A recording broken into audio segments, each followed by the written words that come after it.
తొలిపలుకు channel కు స్వాగతం. నేను లాలిత్య. నేటి ముఖ్యాంశాలు చూద్దాం. సోషల్ మీడియాలో మోదీ రికార్డు. ఇజ్రాయెల్ అత్యున్నత పురస్కారంతో ప్రధానికి సత్కారం. జెరూసలంలో మోదీ హెర్జాగ్ భేటీ. భారత్ ఇజ్రాయెల్ భాగస్వామ్యానికి కొత్త దారి. సీఎం రేవంత్ కు తెలంగాణ విద్యా కమిషన్ నివేదిక. త్వరలో ప్రత్యేక ఎడ్యుకేషన్ పాలసీ. గంగా కావేరి అనుసంధానం నా ఆకాంక్ష.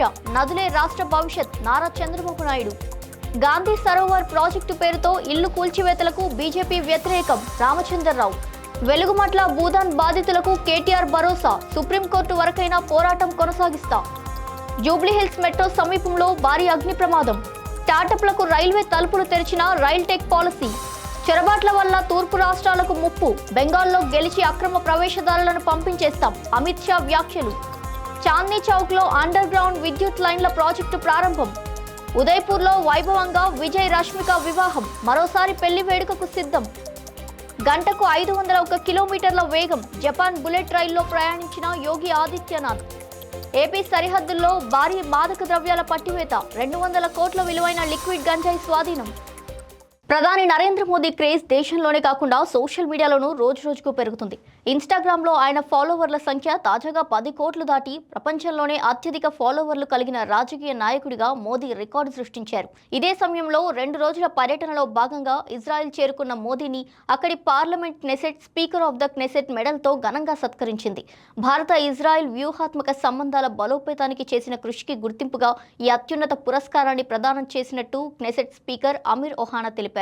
ఈ గౌరవం అందుకున్న తొలి నేతగా మోదీ నిలిచారు. గతంలో పాలస్తీనా అందించే grand collar of the state of పాలస్తీనాను స్వీకరించిన ఆయన ఇజ్రాయెల్ పాలస్తీనా 2 దేశాల అత్యున్నత పురస్కారాలు అందుకున్న అరుదైన నాయకుడిగా నిలిచారు. జెరూసలంలో ప్రధాని నరేంద్ర మోదీ ఇజ్రాయెల్ అధ్యక్షుడు ఇజాక్ హెర్జాగ్తో ద్వైపాక్షిక సమావేశం నిర్వహించారు. భారత్ ఇజ్రాయెల్ ప్రత్యేక భాగస్వామ్యాన్ని బలోపేతం చేసినందుకు హెర్జాగ్కు మోదీ కృతజ్ఞతలు తెలిపారు. విద్య, స్టార్టప్లు, ఇన్నోవేషన్, టెక్నాలజీ, కనెక్టివిటీ రంగాల్లో సహకారాన్ని మరింత విస్తరించేందుకు ఇద్దరు నేతలు చర్చించారు. ఏక్ పేడ్ మాకే నామ్ కార్యక్రమంలో భాగంగా మోదీ అధ్యక్ష భవన్ తోటల్లో మొక్కలు నాటారు. భారత్ పర్యటనకు రావాలని హెర్జాగ్ను ఆహ్వానిస్తూ ఢిల్లీతో పాటు దేశంలోని ఇతర ప్రాంతాలు కూడా సందర్శించాలని ప్రధాని కోరారు. ప్రీ ప్రైమరీ నుంచి ఉన్నత విద్య వరకు సమగ్ర విధాన రూపకల్పన కోసం ఏర్పాటైన తెలంగాణ విద్యా కమిషన్ తన నివేదికను రేవంత్ రెడ్డికి అందజేసింది. సచివాలయంలో కమిషన్ చైర్మన్ అంకూరి మురళి సభ్యులతో కలిసి ఎడ్యుకేషన్ పాలసీ ఫర్ తెలంగాణ నివేదికను సమర్పించారు. విద్యా ప్రమాణాల పెంపు, పాఠశాలల నుంచి ఉన్నత విద్య వరకు నాణ్యత మెరుగుదలపై కీలక సిఫారసులు చేసినట్టు సమాచారం. జాతీయ విద్యా విధానం తరహాలో రాష్ట్రానికి ప్రత్యేక విద్యా విధానం తీసుకురావాలని ప్రభుత్వం యోచిస్తోంది. వచ్చే విద్యా సంవత్సరం నాటికి కొత్త తెలంగాణ ఎడ్యుకేషన్ పాలసీ అమల్లోకి వచ్చే అవకాశాలు కనిపిస్తున్నాయి. శాసనసభలో సాగునీటి రంగంపై మాట్లాడిన ఏపీ సీఎం చంద్రబాబు ప్రకృతిని ఆరాధించడం, నదులను పూజించడం మన సాంప్రదాయమని తెలిపారు. గోదావరికి అఖండ హారతి, కృష్ణాకు పవిత్ర హారతి ఇచ్చినట్టు గుర్తు చేశారు. గంగా, కావేరీ నదుల అనుసంధానం తన ఆకాంక్ష అని స్పష్టం చేశారు. నదుల అనుసంధానం వల్ల నీటి సమస్యలు తగ్గుతాయని పేర్కొన్నారు. పట్టిసీమ ద్వారా 100 టీఎంసీలు కృష్ణాకు మళ్లించామని, వెలిగొండ ప్రాజెక్టును తానే ప్రారంభించి పూర్తి చేస్తున్నానన్నారు. ధవళేశ్వరం వద్ద బ్యారేజ్ నిర్మాణంతో సర్ ఆర్థర్ కాటన్ సేవలను ప్రజలు ఇప్పటికీ స్మరించుకుంటున్నారని తెలిపారు. రాష్ట్రంలో కీలక సాగునీటి ప్రాజెక్టులు ఎన్డీఏ, టీడీపీ హయాంలోనే అమలయ్యాయని సీఎం పేర్కొన్నారు. హైదరాబాద్లో ప్రతిపాదిత గాంధీ సరోవర్ ప్రాజెక్టు కోసం ఇళ్లను కూల్చివేస్తున్నారనే ఆరోపణలపై బీజేపీ స్పందించింది. తెలంగాణ బీజేపీ అధ్యక్షుడు రామచంద్రరావు అభివృద్ధి పేరుతో ప్రజలను ఇళ్ల నుంచి వెళ్లగొట్టడాన్ని తీవ్రంగా ఖండించారు. పేద కుటుంబాలను లక్ష్యంగా చేసుకుని బలవంతపు ఖాళీ చేయిస్తున్నారని ఆయన ఆరోపించారు. భూమి స్వాధీనం, పునరావాసంపై ప్రభుత్వం పూర్తి పారదర్శకత పాటించాలని డిమాండ్ చేశారు. న్యాయం జరగకపోతే బీజేపీ ఉద్యమానికి దిగుతుందని ఆయన హెచ్చరించారు. ఖమ్మం జిల్లా వెలుగుమట్లలో భూదాన్ భూముల బాధితులను కేటీఆర్ పరామర్శించారు. ఇల్లు కోల్పోయిన కుటుంబాలతో మాట్లాడి ధైర్యం చెప్పారు. బాధితులకు న్యాయం జరిగే వరకు బీఆర్ఎస్ అండగా ఉంటుందని ఆయన హామీ ఇచ్చారు. అవసరమైతే సుప్రీంకోర్టు వరకైనా వెళ్లి పోరాటం చేస్తామన్నారు. 147, 148, 149 సర్వే నెంబర్లలో 60 ఎకరాల భూదాన్ భూమి ఉండాల్సి ఉండగా తాము కేవలం 30 ఎకరాల్లోనే గుడిసెలు కట్టుకున్నామని, మిగిలిన భూమి ఏమైందో వెల్లడించాలని బాధితులు డిమాండ్ చేశారు. ఈ వ్యవహారం రాష్ట్ర వ్యాప్తంగా చర్చనీయాంశంగా మారింది. హైదరాబాద్ నగరంలోని జూబ్లీ హిల్స్ మెట్రో స్టేషన్ సమీపంలో భారీ అగ్ని ప్రమాదం చోటు చేసుకుంది. మంగళగౌరి వస్త్ర దుకాణంలో అకస్మాత్తుగా మంటలు ఎగిసిపడడంతో పరిసర ప్రాంతాల్లో ఆందోళన నెలకొంది. అక్కడ ఏర్పాటు చేసిన గోపురం డెకరేషన్కు మంటలు అంటుకోవడంతో అగ్ని వేగంగా వ్యాపించింది. సమాచారం అందుకున్న అగ్నిమాపక సిబ్బంది 3 ఫైర్ ఇంజన్లతో ఘటనా స్థలానికి చేరుకొని మంటలను అదుపులోకి తీసుకువచ్చారు. ప్రాణ నష్టం సంభవించలేదని ప్రాథమిక సమాచారం.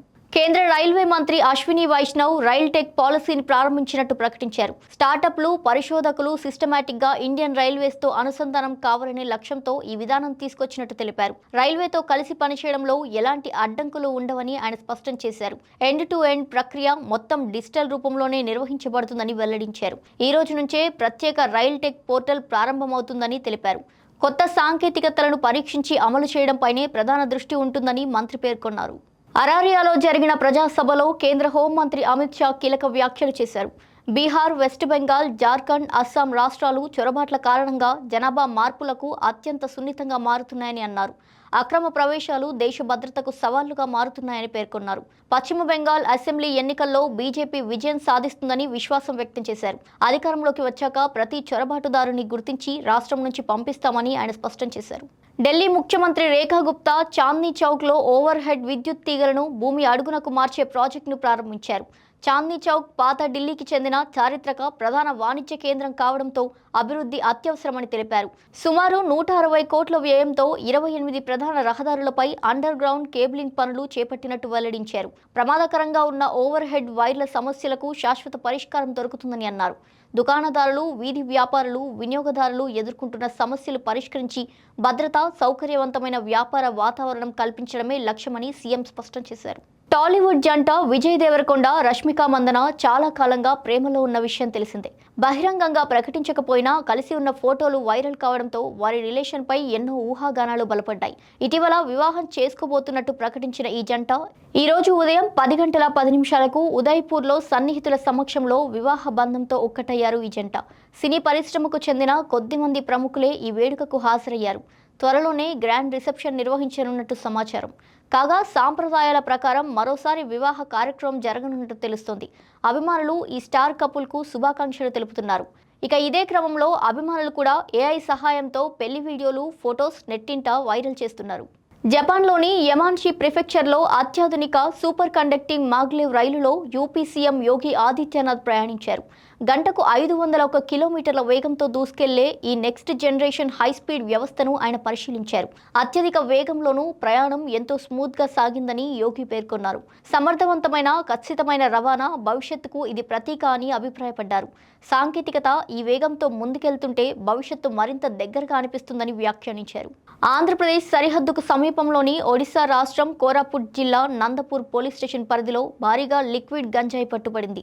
వేర్వేరు ప్రాంతాల్లో 2 చోట్ల పోలీసులు నిర్వహించిన దాడుల్లో సుమారు 200 కోట్ల విలువైన మాదక ద్రవ్యాలు స్వాధీనం చేసుకున్నారు. ఈ ఆపరేషన్లో 4గురిని అదుపులోకి తీసుకుని విచారణ చేపట్టారు. అంతర్రాష్ట్ర స్థాయిలో నడుస్తున్న డ్రగ్స్ రాకెట్ పై పోలీసులు సమగ్ర దర్యాప్తు కొనసాగిస్తున్నారు.